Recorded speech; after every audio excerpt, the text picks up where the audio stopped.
언제나 필승! 네, 반갑습니다. 필승입니다. 반갑습니다.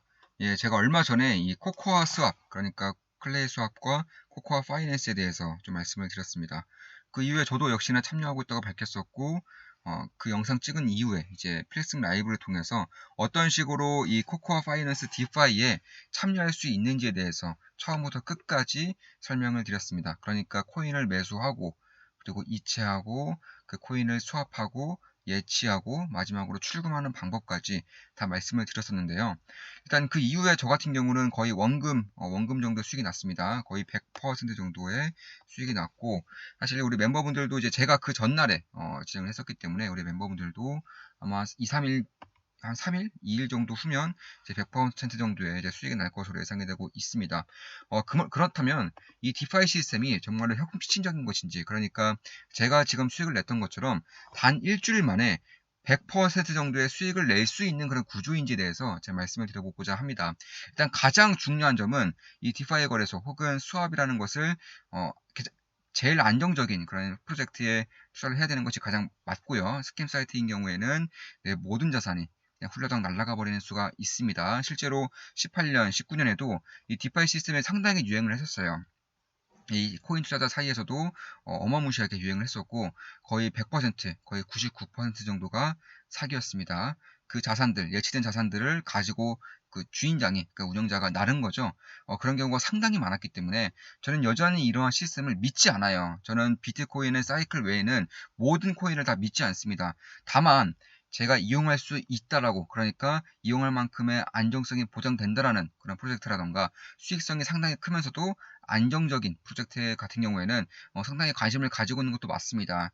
특히 이제 추후에 이제 2세대 플레이 투 원 메타버스 게임들이 많이 나올 것 같은데, 내년부터는 나올 것이라고 다 예정이 되고 있어요. 이제 코인 투자자들, 특히나 이쪽에 빠삭한 코인 투자자들은 상당히 관심을 가지고 있습니다. 어, 이 각종 이제 게임 아이템이 NFT 형태로 나오는 거예요. 가상자산화해서 나오는 것인데, 이미 원화 기준으로 게임 아이템 하나당 2억에서 3억을 넘어가는 아이템들도 꽤나 지금 나오고 있습니다. 경매 시스템으로 판매가 되고 있는 것이고, 게임이 출시가 되기도 전에 아이템 하나에 3억으로 팔리고 있는 거예요. 그러니까 이런 게임들이 되자마자 바로 선점을 통해서 갖가지 아이템이라던가 캐릭터들을 수집한 이후에 이런 것들을 NFT를 통해서 팔아도 되는 것이고, 아니면 지속적으로 게임을 플레이함으로써 가상자산, 가상화폐들을 얻음으로써 현금화해도 되는 전략이기 때문에 저는 이러한 것들까지 가는 교두보로 디파이 시스템을 지금 이용을 하고 있는 겁니다. 그러니까 이것을 디파이 시스템을 통해서 일확천금을 벌겠다는 것이 아니라 최대한 시드를 많이 모음으로써, 투자금을 많이 모음으로써 추후에 이러한 플레이투원 시스템 메타버스에서 NFT를 제대로 활용하기 위한 선점을 통해서, 이 선점했을 때 내 부담이 없는 수준에서 그나마 상대적으로 많은 그런 투자금을 넣기 위해서 이런 식의 교도부 역할을 하는 것이 디파이 시스템이고, 저 또한 우리 멤버분들을 영상에서 이제 말씀을 드렸다시피 저도 이런 것들을 믿지 않기 때문에 원금 정도를 이제 회수를 하게 된다면 서서히 현금화를 할 것이라고 이미 밝혀드렸죠. 자, 그러면 이 디파이 시스템에 대해서 조금 더 자세하게, 그리고 비영구적 손실이라는 게 있어요. 비영구적 손실이라는 게 있는데 여기에 대해서도 가장 쉽게 좀 말씀을 드려보자 합니다. 자, 일단 디파이가 무엇인지부터 좀 말씀을 드려야겠죠. 디파이 같은 경우는 탈중앙화된 금융입니다. 탈중앙화된 금융. 그러니까 기존의 뭐 은행이라던가 거래소처럼 중앙화된 이제 기관이라던가 어떠한 그런 거래소 혹은 주체들이 이 수수료라던가 이런 것들을 다 가져갔던 것에 비해서 이 탈중앙화 거래소는 내 자산을 내가 이 예치 시스템, LP 시스템에 참여를 함으로써 해당 자산 거래소의 수수료에 대한 비중, 일정 비율을 내가 가지고 가는 겁니다. 그러니까 거래소 혹은 이런 디파이 시스템의 어느 정도의 이익을 내가 자산을 수합시킨 만큼 가져가는 것이다. 예치시킨 만큼 가져가는 것이다. 이렇게 보시면 될 것 같습니다. 그러니까 이 중앙화 거래소는 가격이 다 있어요. 비트코인 뭐 예를 들어 7천만 원, 뭐 이더리움 500만 원 이렇게 가격이 있으면 그 가격을 주고 사는 거죠. 디파이 거래소 같은 경우에는 간단하게 말씀드려서 P2P 거래예요. 내가 가지고 있는 코인과 상대방이 가지고 있는 코인을 바꾸는 것이기 때문에 돈으로 사는 게 아닙니다. A 코인과 B 코인을 교환을 통해서 하는 것이죠. 그러니까 옛날에 우리 아주 옛날에 자급자족 시대에서 뭐 조개 껍데기랑 그리고 쌀 한 톨 혹은 뭐 과일 사과 2개와 쌀 한 가만 이런 식으로 바꿨던 것처럼 그렇게 비슷한 개념이다라고 보시면 될 것 같아요. 그러니까 내가 이더리움을 가지고 있다면 상대방의 비트코인의 일정 부분과 바꿔줄 수 있는 시스템이 바로 이 디파이 거래소다. 탈중앙화 거래소다. 이렇게 보시면 될 것 같습니다. 어, 다만 이 비율 같은 경우는 그렇다면 인간들이 이제 거래에 참여하다 보면은 비율이 좀 쏠릴 수가 있어요. 예를 들어서 뭐 비트코인도 500만 원, 이더리움도 500만 원인데 이 디파이 거래소에서는 비트코인의 그런 선호도가 높아서 비트코인 1000만 원 그리고 이더리움 500만 원, 2대1 비율로 거래될 수 있다 이런 의구심이 있을 수 있겠지만 사실상 이 봇이 다 있어요. 그러니까 자동적으로 가격을 다 맞춰줍니다. 메이저 거래소를 통해서 메이저 거래소의 그런 가격 연동 시스템을 가져옴으로써 이런 것들을 맞춰주기 때문에 그런 걱정은 하지 않아도 된다. 이렇게 보시면 될 것 같습니다. 그러니까 예를 들어서 메이저 거래소에서 뭐 바이낸스라던가 뭐 FTX 아니면 코인베이스, 업비트에서 뭐 비트코인이 1000만 원, 이더리움이 500만 원이면 이 디파이 거래소도 비트코인 한 개면 이더리움 2개를 할 수 있는 그런 권한이 주어진다. 쉽게 말해서 이렇게 생각하시면 될 것 같습니다. 따라서 여기에 대한 그런 리스크는 사실상 그렇게 이제 크지 않다라고 보시면 돼요. 그럼 이 디파이 시스템, 이런 수합 혹은 예치 시스템에 참여하는 이유를 이제 한 뭐 정확히 말씀드려서 한 2가지, 조금 더 세세하게 말씀드리면 3가지 정도로 말씀드릴 수가 있어요.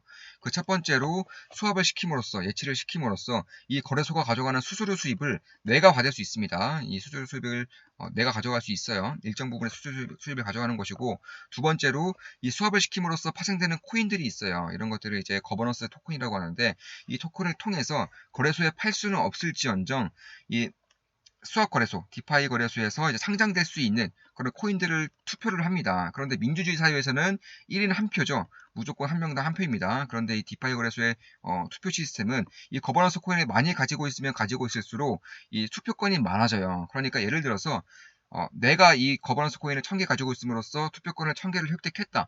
그리고 내가 만약에 Z라는 코인을 가지고 있으면 상장 투표에서 Z라는 코인에 내 투표권을 몰아줄 수가 있는 겁니다. 그럼 이 Z라는 코인이 상장이 되고 상장이 되면 펌핑이 주로 일어나죠. 펌핑이 일어나기 때문에 이런 거래소에 대한 그런 상장 시스템도 지금까지 잘 작동을 하고 있는 겁니다. 이제 펌핑을 노림으로써 차익을 낼 수 있는 그런 구조이기 때문에 이런 것들도 부가적인 수수료라던가 혹은 부가적인 그런 투표권 시스템을 통해서 차익을 낼 수가 있다. 그리고 마지막으로 역시나 이게 가장 크겠죠. 바로 예치예요, 예치. 예치를 통해서 얻는 이자율을 볼 수가 있겠죠. 코코아 파이낸스도 마찬가지예요. 예치를 통해서 유동성을 공급해줌으로써 연이율 현재로서는 1681%의 연이율을 내고 있다. 이렇게 보시면 될 것 같습니다. 이거에 대해서 하나하나 말씀드릴 것이고, 그럼 이게 완전 무결한 법칙이냐? 그러니까 이 거래소가 이 수합 시스템이 스캠이 아니라면, 사기가 아니라면 그토록 좋은 시스템인지에 대해서도 말씀을 드리고자 합니다. 일단 결론부터 말씀드려서 리스크는 역시나 있습니다. 모든 코인 투자는, 모든 코인 거래는 리스크가 클 수밖에 없어요. 그런 것들을 제가 한 번 더 이제 말씀을 드리고자 이렇게 분석을 좀 해드리고자 합니다. 자, 일단 수학 거래소가 존재하기 때문에, 그리고 존재하기 위해서는 사람들이 LP풀에, 그러니까 예치를 이제 많이 시켜 놓아야 됩니다. LP에 많은 코인들이 쌓이면 쌓일수록 그 디파이는 당연히 안정적으로 운영이 되겠죠. 비율도 잘 맞춰질 것이고 거래도 잘 진행이 될 것입니다. 내가 Z코인과 A코인을 가지고 있는데 이런 것들을 다시금 이제 출금을 시키려면 다른 사람들이 내 A코인과 Z코인을 다른 코인으로 사줘야 된다는 것이죠. 그런데 만약에 유치된 자금이 별로 없으면 거래가 이루어지기도 상당히 어려운 부분이 있다. 이렇게 보시면 될 것 같습니다. 그러니까 수합에서 이제 거래할 경우에는 이제 거래 수수료가 이제 발생하는 경우인데 이 수수료를 내가 가진 비율만큼 가져갈 수가 있겠다. 이렇게 보시면 될 것 같습니다. 정말 쉽게 말씀드려서 이 수수료가 1%이고 내가 만약에 예를 들어서 이더리움과 그리고 테더 여기에다가 예치를 시키고 있는데 이 총 예치 금액에서 내가 10%를 시키고 있다. 그럼 수수료가 1%가 나오면 여기서 0.1%, 한 번에 수합이 일어날 때마다 0.1%를 내가 이자로서 수익률로서 가지고 간다. 이렇게 보시면 될 것 같습니다. 그리고 두 번째로 그리고 예치를 시킴으로써 나오는 코인들이 있어요. 뭐 이런 코코아 코인도 마찬가지고 이런 코인들을 통해서 추후에 이제 상장될 수 있는 뭐 클래스업 같은 경우는 뭐 KSD가 되겠죠. 이런 것들 KSP라던가 이런 것들을 통해서 이제 가지고 있음으로써 추후에 이제 상장될 수 있는 코인이라던가 혹은 어떤 정책이라던가 이런 것들을 투표할 수가 있게 됩니다. 그리고 수합을 통해서 바꿔 나간다면 이더리움이라던가 비트코인, 테더 같은 걸로 바꿔 나간다면 차익도 이제 기재할 수가 있게 되는 것이죠. 그리고 마지막으로 LP에 이제 참여하는 것인데 쉽게 말해서 예치의 예치. 내가 가지고 있는 코인을 예치를 시킴으로써 이제 파생적으로 얻을 수 있는 그런 코인들이 생겨나는 겁니다. 쉽게 말해서 이거예요. 클레이와 코코아 코인을 예치를 시킴으로써 코코아 코인을 연이율 1681%로 가져가는 것을 뜻합니다. 보통의 디파이는 이것을 통해서 이를 위해서 시스템에 이제 참여를 하게 된다. 이렇게 보시면 될 것 같습니다. 저 같은 경우에도 그렇기 때문에 이제 참여를 한 것이고 영상을 통해서 이제 분석도 해드린 거죠. 그런데 문제는 그 예치를 시킬 때 가장 큰 문제가 있어요. 제가 말씀드렸다시피 이거는 가격이 아니라 비율로 움직이는 거죠. 비율로 움직이는 것이기 때문에 비영구적 손실이 발생할 수가 있다는 겁니다. 사실상 이 디파이 거래소에서 처음으로 이제 나타낸 그런 단어인데 비영구적 손실 이게 무슨 말이지 싶을 거예요. 쉽게 말해서 조금 더 제가 정확한 워딩을 말씀드리겠습니다. 비영구적 손실은 즉슨 평가 손실입니다. 평가 손실.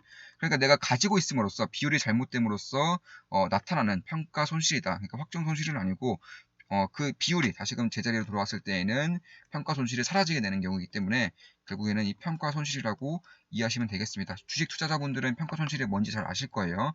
예를 들어서 내가 삼성전자를 10만원어치 샀는데 이런 것들이 만원에 10개를 사서 10만원 샀다고 치면 이 삼성전자가 5천원에 떨어졌습니다. 그런데 팔지 않았어요. 그대로 있습니다. 그럼 이거는 확정 손실이 아니라 평가 손실이죠. 다시금 삼성전자가 만원으로 올라갈 경우에는 평가 손실이 사라지기 때문에 이제 그렇게 불리우는 것인데 저는 비영구적 손실 그리고 평가 손실이라고 말씀을 드리고 싶습니다. 자, 예를 들어서 제가 말씀을 드려볼게요. 예를 들어서 코코아 파이낸스를 통해서 제가 말씀을 드려보겠습니다. 자, 1코코아에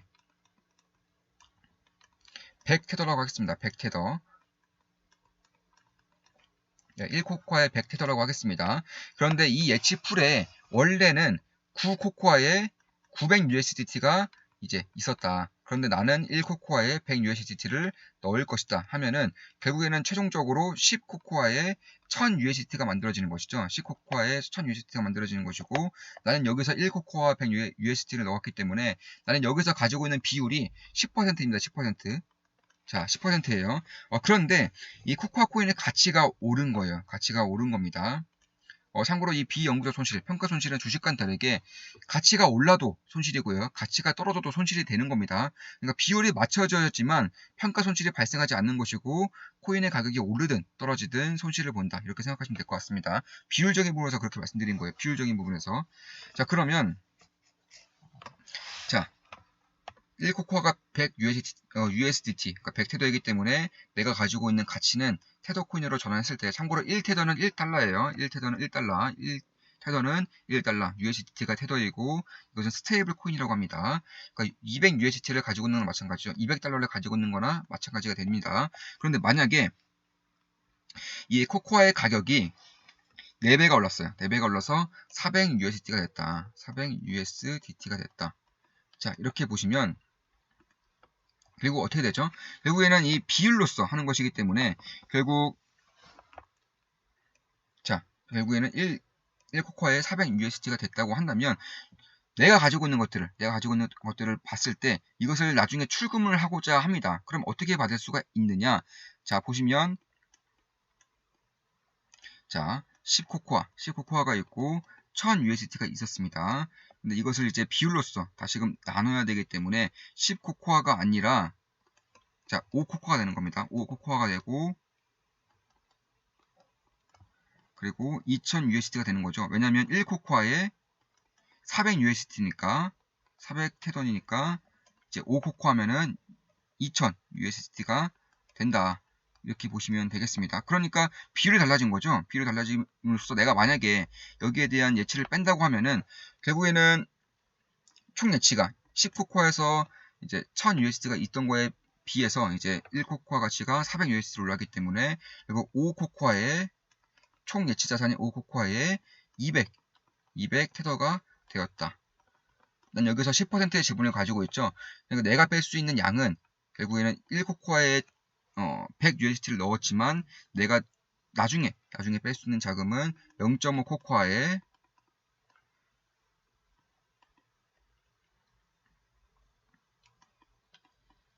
자, 0.5코코아에 200 테더가 만들어지는 겁니다. 왜냐하면 10%의 비율을 가지고 있기 때문에 그런 거죠.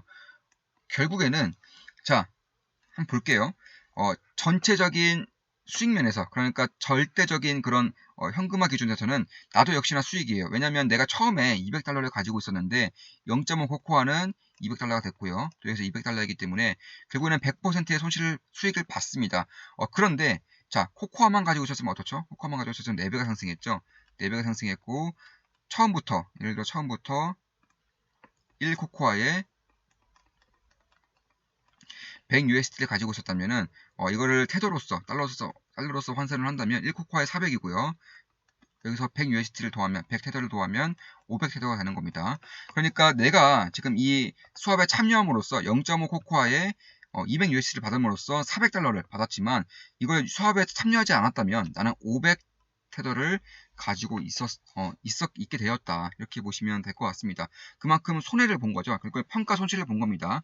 이거 상승했을 때가 그나마 다행인 거지. 하락했을 경우에는 코코아 코인이 하락했을 경우에는 코코아 코인이 하락한 것에 더해서 평가 손실까지 복리로 쌓이기 때문에 자산의 녹용 속도가 어마무시해진다. 이렇게 보시면 될 것 같습니다. 자, 만약에 이게 이해가 잘 안 된다. 이렇게 말씀드렸는데 이해가 잘 안 된다 하시면 외우는 수밖에 없어요. 어떻게 외우냐? 자, 보겠습니다. 2배 정도. 2배의 가격이 가격이 변화됐으면 손실은 5.7%, 약 6% 정도의 평가 손실이 있는 거예요. 그러니까 자, 예를 들어서 1코코아에 1USD였는데 이게 만약에 코코아 코인이 반토막 났어요. 0.5 코코아에